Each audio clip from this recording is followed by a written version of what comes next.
Hello and welcome to another episode of the Phoenix Wisdom Podcast. I am your host, Janet Sandberg. I am an intuitive channel Reiki master and life coach, aside from being a podcast host. And I help people figure out who they are, why they're here, what's holding them back, and how to move forward with confidence and clarity. And due to my own experiences with grief, trauma, suicidal ideation, resilience, and personal growth, I am here hosting this mental health podcast and sharing stories and saving lives through meaningful conversations, like the one we're going to have today with Garrett.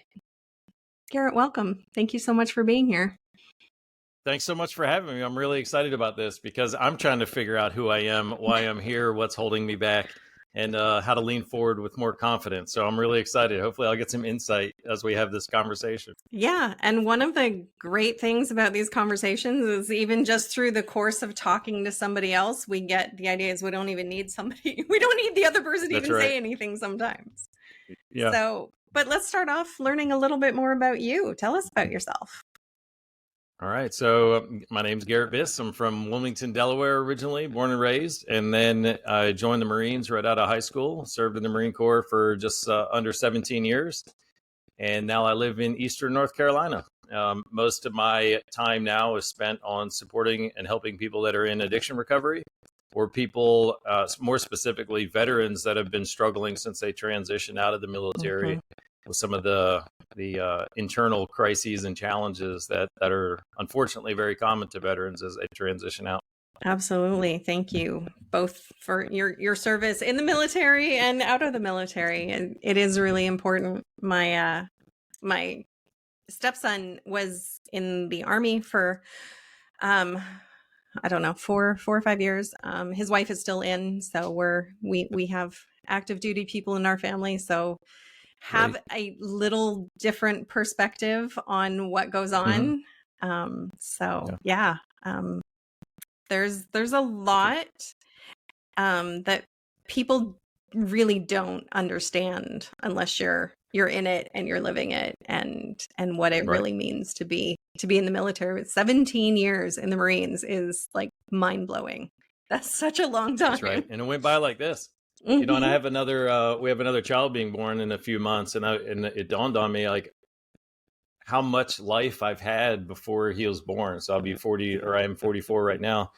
And just like, wow, it's been 12 years before he was born. I was in the Marine Corps. So like, and that felt like an entire lifetime of 17 years. So, in some ways it's fascinating, and I feel blessed to have had so many different experiences and be able to get as much out of this life as I can. I think that's why we come here, to have experiences, to learn things, to face some dark times, to grow from it, gain some insight from it, and try all the things that call our attention or that we feel passionate about. So I think I've done a good deal of that in the last 44 years, and I look forward to doing that for, I don't know, maybe 60 more years, just to take advantage of this opportunity. Yeah, let's hope so.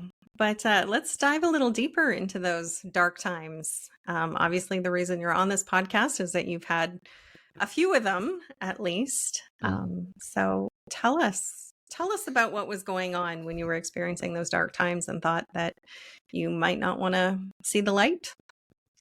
Yeah, so really the hardest time for me, and I think an inflection point in my life, was as I transitioned out of the military. And what I felt like, I had recently come home from a deployment to Afghanistan, and I felt in many ways like I left a war abroad to come home to a war in my own life, especially as I transitioned out. I had, from the outside looking in, I was doing everything well. And, anybody might think I was living a good life. I was hitting all the wickets, doing all these things that society would suggest brings happiness and joy to our life.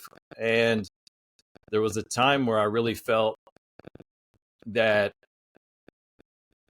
I was missing something. I was like, if I'm putting 100% or, 110% of all of the effort and energy that I have into doing these things that I feel I'm supposed to do, and I'm getting such a little ROI of actual joy and happiness and peace with what I'm doing, then one of two things is going on. Either there's some fundamental like values, beliefs, and understanding that I have about the world that I've just completely missed and completely gotten wrong, or life is supposed to be this experience that we suffer through, do our best, and then, ultimately die at the end. So I was hoping that it was the former. Right. And with this thought and with this hope, it led me to really start opening my eyes as much as I could and trying to look for answers and solutions and gain a little bit of clarity around this internal struggle. And that was a great change, or a change of direction for me, beginning to question everything that I thought I knew. And I began to understand a lot more about how we create some pain and suffering in our own lives, and how we create the friction many times. And it wasn't a quick change, but it started a different, started me on a different direction. Shortly after that, I transitioned out of the Marine Corps at a time when I was going through some health challenges, some financial challenges. My wife at the time was moving out. So as I was taking off that uniform and leaving the life that I had come to know, and really the only life that I'd come to know as an adult, I felt as I was taking off that uniform, the life that I was left with was really falling apart. Yeah. And going through that transition and going through that period of time, I began to have these thoughts about, can I handle this pressure? Can I handle this pain? Is it worth handling all of this pain? And there were thoughts, and I think if we were all to be truthful and admit it, we've all had thoughts of, what if I were to end this right now? But they're probably fleeting, and they probably don't, they don't create much of an emotional response in us. It's just like, oh, that was a silly idea, and we kind of move forward. Well, these thoughts that had maybe once been that for me are now becoming more persistent. And then they became scary. Then they would create anxiety as these thoughts would come up. And then there was a point where it no longer seemed strange to be having thoughts like that and feeling that way. It no longer seemed like such an outrageous thing to do or to experience. And when I realized that actually kind of scared me and opened my eyes again, like, oh no, I hear the stats every day. I know that 22 veterans are taking their own lives every day. Wow. And I can't tell with certainty that I'm not going to join that I'm not going to cross that line. I didn't know if it would be that week, that month, but I also couldn't say with certainty how close I was. And does anybody know how close they are to that line before they slip over it or cross that line? So with that, there's a story that I share in a recent TEDx talk that I did, which is called The Unspoken Trauma That All Veterans Face. And as all of this was going on, I actually had a great friend of mine that came for a visit, and he spent a weekend with me, and we, just kind of hung around the house. But before he left, I asked him if he could do me a favor. I said, could you go into my bedroom closet and reach up on the shelf, and you'll find a box with a pistol and my bullets in it. Would you mind taking that with you when you go? I didn't have to tell him why. I didn't tell him why. But I'm sure that he could tell by the look on my face and the sound of my voice. I just didn't trust myself to be home alone with it anymore. I couldn't tell how close I was to crossing that line, and couldn't say with certainty that I wouldn't do it. So again, this was another kind of inflection point to me. Like, all right, I had the resolve, and I at least had some time to work with. Yeah. I needed to figure out what was going on. I was struggling with substances at the time. I was dealing with a lot of depression, panic attacks, anxiety, and really a loss of personal identity. Again, as you take off that uniform, I mean, let's think about veterans or service members when they join the military. Many of them are between 18 to 22 years old. Our mind and our prefrontal cortex is still developing. The values and the beliefs and everything, and the lenses through which we look at the world and we understand ourselves and our place in the world is still developing. So if it's developing at a time that you're in military service, then whether that period of time is 4 years or whether it's 30 years, everything that you know about yourself and the world is through those lenses of being a service member. Absolutely. And when you take that off, one way I like to describe it, it's very much like going through another adolescence. It's very much like being that 17 or 18-year-old that's going out into the real world for the first time. But it catches a lot of people off guard because you don't expect to do that in your 30s or in your 40s. Right. But there's so much of an identity shift and value shift and belief and understanding shift that takes place. And what it took me a couple of years to realize was that was really the catalyst for a lot of the suffering that I was experiencing. Of course, there were some normal stresses and challenges a lot of people go through, some hardships that a lot of people go through. But the most critical piece was that what I come to understand now was the trauma of military transition. When we think of trauma, or when we consider trauma, I understand it, in a non-clinical or a very basic sense that trauma can can occur or is experienced anytime we have an experience that creates a fundamental shift in our values, our beliefs, or understanding of the world and our place in it. Yeah. So that could be a horrific car accident that somebody experiences, where once they felt that they could be safe and you could get in a car and you could go to the store, you could go on a vacation, you didn't have to worry about something horrific happening. Or somebody's, assaulted or violated, that before that moment in time, maybe they had a belief that you could generally trust those people that are around you. You didn't have to worry about a horrific act happening. And that those people that were your caretakers, you could trust and rely on them. Well, then from that moment forward, that's not the world that they're living in. That's not the reality. And I think this creates a lot of the challenges that then manifest as these PTS or PTSD symptoms, coming from an inability to reconcile. Like, I thought the world was this way, and now I realize that the world is this way.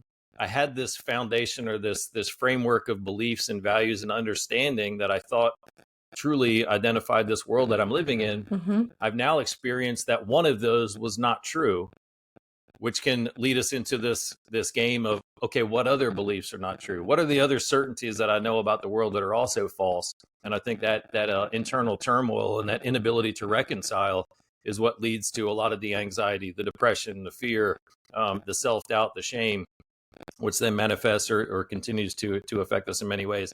And that's what I was going through in this period of time. Fortunately, I found some great mentoring and some coaching to help me find my way out of it. And a couple of years later, looking back, I realized that at that juncture, at that point, or at a traumatic experience, we lose some of the ways that we meet or satiate our fundamental needs. And I understand that as humans, we're animals. We have all the basic animalistic needs for food, water, and shelter, but we also have fundamental needs for our emotional well-being, namely the need for connection, the need for authenticity and positive self-identity, and the need for a sense of meaning in our life.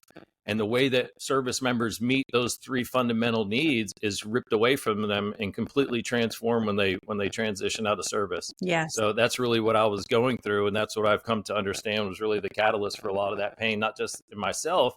This is why I'm so passionate about working with veterans now. Like, that's what every veteran experiences when they transition out. And I've seen so much focus on, I do a lot of speaking in the mental health world and the addiction treatment world, just helping individuals understand the veteran population. And I've seen this unfair or this untrue or unrealistic association that professionals tend to have, and maybe our society at large. They think, oh, if a veteran struggles with PTSD, it must be a battlefield experience that they had, or maybe it's a military sexual trauma that they experienced. While that's unfortunately true for a lot of veterans, it's not true for most. However, most, if not all, veterans experience this trauma of military transition. So I think that's an important thing to understand, because if we don't know where it comes from, then how are we going to help people put those pieces of their puzzle back together and build a foundation so they can move forward? Exactly.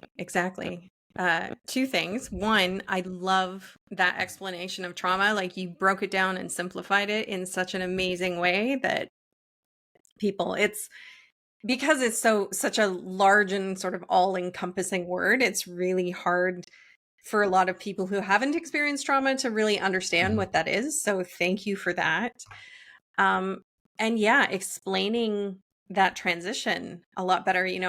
A lot of it gets summarized with taking off the uniform, and the uniform becomes like this metaphor for all the stuff that happens when you transition out of the military. But it's so much more. It's not just about the clothes that you're wearing, obviously, but it doesn't get explained. And I think that's where that disconnect comes from, that people make those assumptions that, oh, the trauma and the difficulty must be from, being deployed or, all of these things, when really it's just because it's also a culture shock. It's like moving to a different country, except it's the same country, where people, they talk differently, they do different things for fun, they experience the world differently.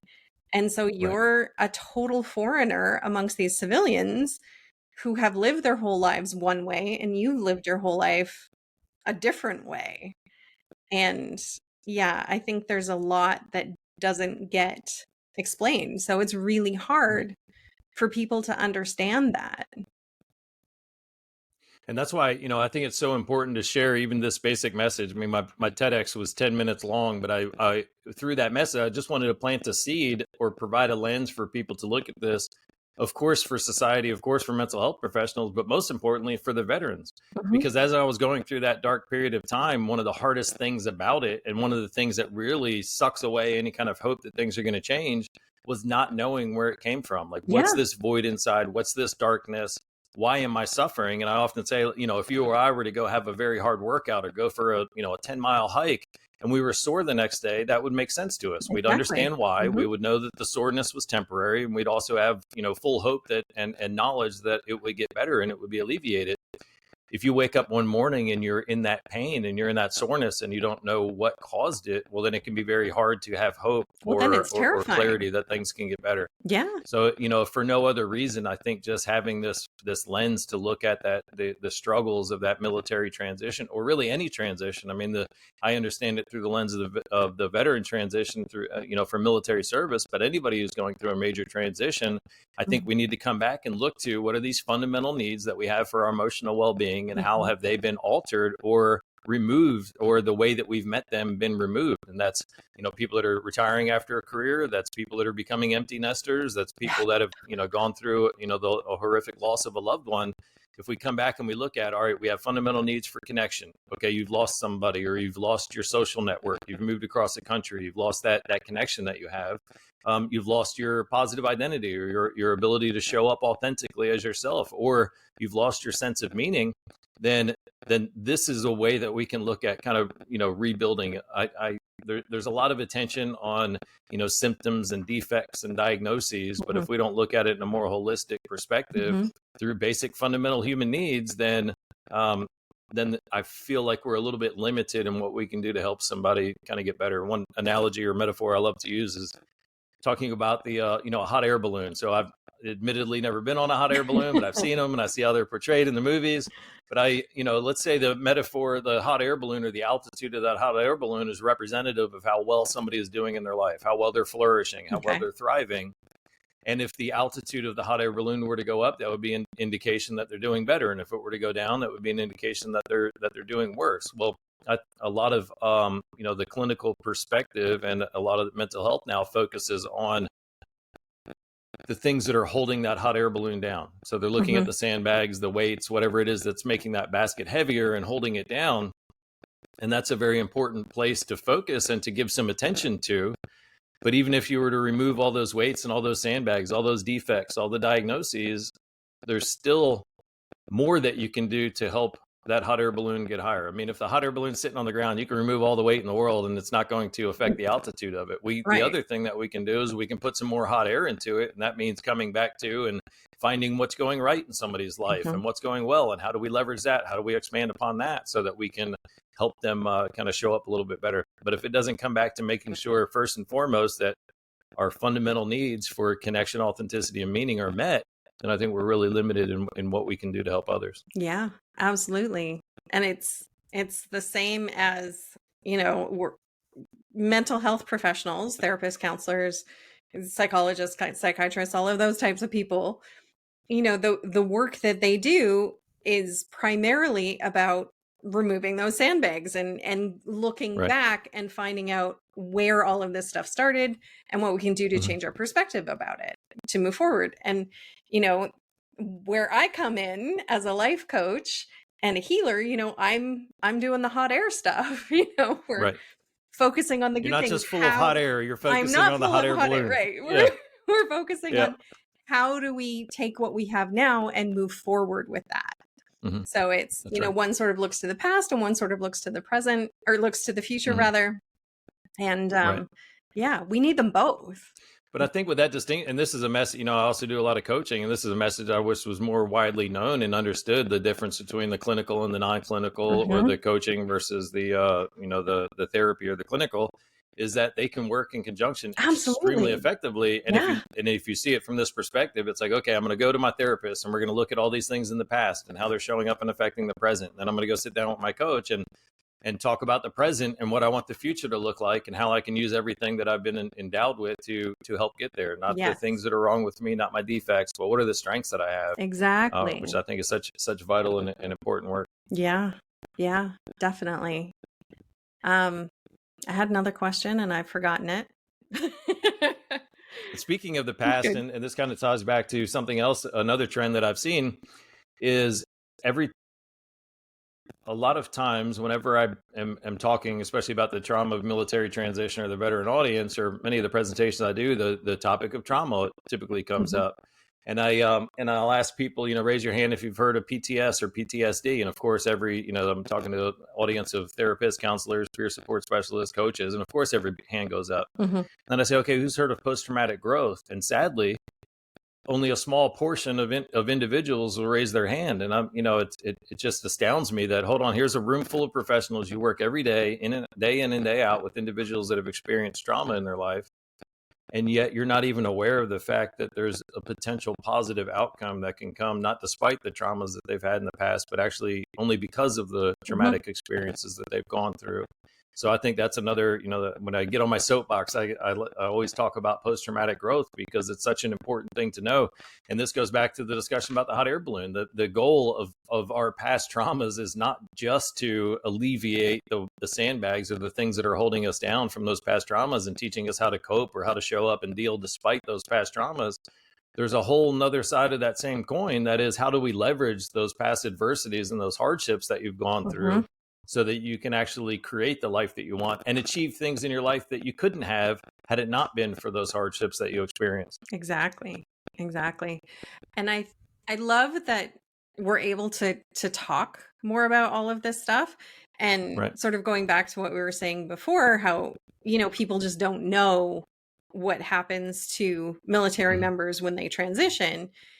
I think that's just a lot of that is still that holdover about not talking about mental health, not talking about the fact that so many of us experience suicidal ideation, not talking about the hard things in life.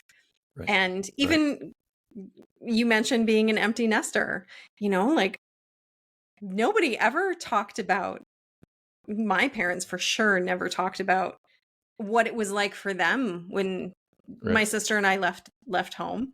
And I knew when my kids were moving out that it was going to be hard. I had no idea how hard it was going to be and how devastating it is when your kids move out of the house. And we just it rocked your whole foundation for that connection and for your sense of meaning. And I've come to understand. I used to think meaning was like this nice thing that added a little flavor to our life and and some context for things that we're engaged in. But through the work of Dr. Viktor Frankl, I've come to understand meaning has such a fundamental role in our life and our well-being, because through meaning, in many ways, our capacity to suffer, to endure suffering and hardship comes from our sense of meaning. Yeah. So if we have a strong sense of meaning, then our capacity to endure those things. So this is why it's so important. If your role in life or where you derive your sense of meaning from comes from changes or is taken away from you as your role changes or as your stage in life changes or your occupation changes, not only did you lose that, the joy and the direction and the clarity and the context that came from it, but you've also lost a big part of the capacity that you have to endure some of the normal challenges in life. And this, when I look back on my transition from military service, there were some things that I was experiencing or facing in my life that are normal challenges. Many people face financial hardships. Many people face relationship challenges. Many people face health challenges. However, I had lost all at a once, lot of the capacity. Yeah. Well, sometimes, but losing the capacity to endure that was something that really kind of clipped me at the knees, if you will, and made the challenge a lot harder. Yeah. So what did you do to get help through that time? Yeah, so fortunately, around that time that my friend came and helped me at my house, I was connected with, or got more connected with, a great coach and mentor so I didn't really go a traditional treatment route. And I'm grateful because it gave me some insight and has helped me kind of come back and bring some a different perspective and some different support to individuals that are struggling. But this coach that I worked with, he helped me by reconnecting with myself. So by acknowledging some of the strengths that I had, acknowledging past wins and successes, and reconnecting with a version of myself that I wanted to be connected with. I didn't realize or really appreciate at the time how much our self-esteem or our estimate of our self-worth really drives so many other things, or the way that we experience so many other things in our life. And again, this goes back to having this major void inside, and then through our inclination or our desire for survival, many times we'll grasp onto things to kind of deal with the pain or the suffering. When we lose that connection, when we lose that tribe that we're a part of, it's a fundamental need for connection. Humans were hardwired we're biologically wired for connection. So when you lose that connection, we seek to try to replace it. Some individuals replace it with activities or with substances that help numb that pain, so that the pain of that loss of connection isn't as great. Other individuals, and this is something, this whole term around authenticity, I've really come to appreciate as the foundation for allowing us to experience real connection, or the benefits that we can get from connection. Because one of the challenges that we'll see is sometimes you'll experience something in your life. We have this need for connection. We have this need for authenticity. But if we're ever at a crossroads and we have to choose between fostering this connection with somebody or hiding a part of ourselves that they don't think that they will accept, unfortunately, we have this tendency to begin hiding parts of us. And that means not sharing parts of our story, not saying what we want, not asking for what we need, not expressing things that we think other people will disagree with, because that need for connection is so real and so fundamental. But then this leads us down a whole nother path, because the more that somebody is connecting with the masks that we wear and they're not connecting with us, the less we receive the benefits of that connection. Yes. And I said, it might seem like a lot of people are connected to us. It might seem like we have a strong foundation of friends and coworkers and people in the community that we're connected to. But if they're connected with the mask that we wear, then not only do we not receive the benefit, that's the surety, the sense of security from those connections, but every time we put on a mask, we're also telling ourselves that somehow and in some way, I'm not good enough just as I am. Yeah. So the longer that we wear those masks, the longer that we fear showing up authentically or have an opportunity to, the less good we feel about ourselves. Wow. That just, you're so good at this. Like, just taking all of these like really abstract concepts and just really like breaking it down and making it really clear. Because that really is it. When we're walking around pretending to be fine, even when we're not, we're interacting with the world, meeting people as that person who's pretending to be fine. Well, no wonder we don't feel connected to them, because we're not. That's right. Because they're not connected with them. They're connected with the mask that we're wearing. Yeah. And that's where the self-esteem and the self-efficacy comes in, and is so important, because what I've come to understand, through my own experience and just thinking about it is, or reflecting on it, is if our self-esteem is limited or depressed in some way, then we tend to seek others' approval as a substitute for our own approval of ourselves. So this puts us in a very dynamic and stressful and toxic situation, because now we're starting to show up as versions of ourselves because we're relying on other people's acceptance so that we feel good enough to ourselves, or we feel good enough ourselves. So this puts us in a situation, a very dynamic situation, which we're always having to alter how we're showing up to meet other people's needs, because if we lose that acceptance from other people, that knife cuts too deeply for how we feel about ourselves. So this is part of the journey that I went through the coaching, was no, you have to work on the connection that you have with yourself first, because through that's the only way that you can begin to foster or regain healthy connections with other people. If you're relying on somebody else's acceptance to feel good enough about yourself, then you're putting all of your control of your own mental health and your well-being and your self-esteem in the hands of other people. And then you're showing up inauthentically because you need that acceptance and that connection so much. And this is a common road that I see a lot of individuals that have struggled with trauma or they've struggled with addiction. They go down and it continues to keep them stuck in their recovery journey, because there's so much about their past that they're afraid to share. So they bottle it up or they keep it inside. There's so many times where they feel like they have to put on a mask because if somebody knew about my past or somebody knew about something that I'd experienced, then they might think of me differently. I mean, this can be anything, any children that had any kind of, violent assault when they were younger. Yeah. I don't want somebody else to know that. They might think of me differently, or anybody else who's been assaulted as an adult, or anybody who's, struggled with addiction. There's so much stigma in our world about mental health and about substance use disorder. Yeah. That these just become more masks that we have to wear. And I don't think that we appreciate. Well, there were certainly times where I didn't appreciate enough the cost of putting on those masks. Yeah. It might have seemed like other people were accepting of me, and it might have seemed like I had this external validation, but the erosion of my own self-esteem was much greater than the benefit that you get even from that. Yeah. And it's exhausting not only to wear the masks and go through the world that way, but to try to figure out which mask to wear on any given day with any given person.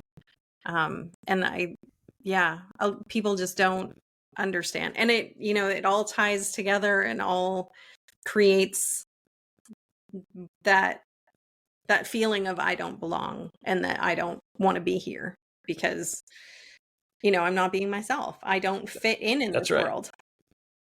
So. And I recall times where, where I was, and this is the big thing, and you touched on this earlier, but as you transition out and you're trying to navigate your way in a new community or in a new tribe, that is different than the military service. Every veteran I've talked to, we very quickly realize that we're cut from a different cloth. And this can probably be said true for, any profession or any, and for many other professions, but, there's certain things about us, whether it's the level of intensity that we look at things with, or the way that we show up, whether it's some of the values or the beliefs that we have that we realize aren't really congruent with those that we're now surrounded by in the communities or the workforce that we're a part of.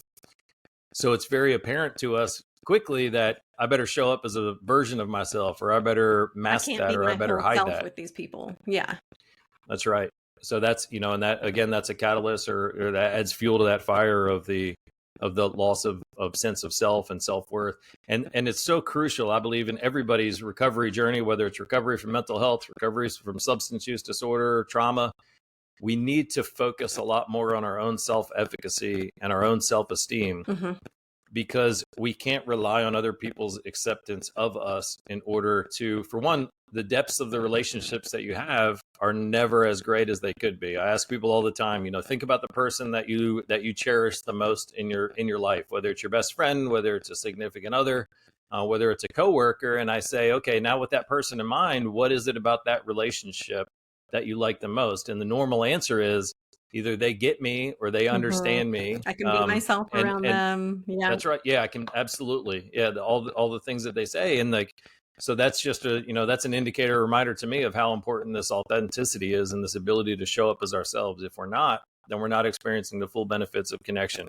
And again, we're hardwired for connection. If you don't feel that, you're going to have higher cortisol levels. You're going to have higher blood pressure. I mean, there's a long list of physiological differences that they show in people that don't foster proper social connection. In fact, the Surgeon General's report came out last year, and it was reporting on a study where they found that a lack of proper social connection had the same adverse effects on our health as smoking 15 cigarettes or drinking 6 or more alcoholic beverages every day. Wow. And it's no shocker to anybody that's probably going to knock a couple of years off of your life and add some extra anxiety. Absolutely. But it's the same, or it's the equivalent effect as the lack of proper social connections. And I think that's what it all comes back to. If we don't feel safe, if we don't feel loved and accepted as we are, then it increases, it suppresses our immune function, increases our heart rate, destabilizes our central nervous system. And that makes everything else more challenging too. I mean, life is hard enough as it is, but to already be, preheated a little bit when we go out into the world is not setting anybody up for experiencing their best life and creating the future that they want. Exactly.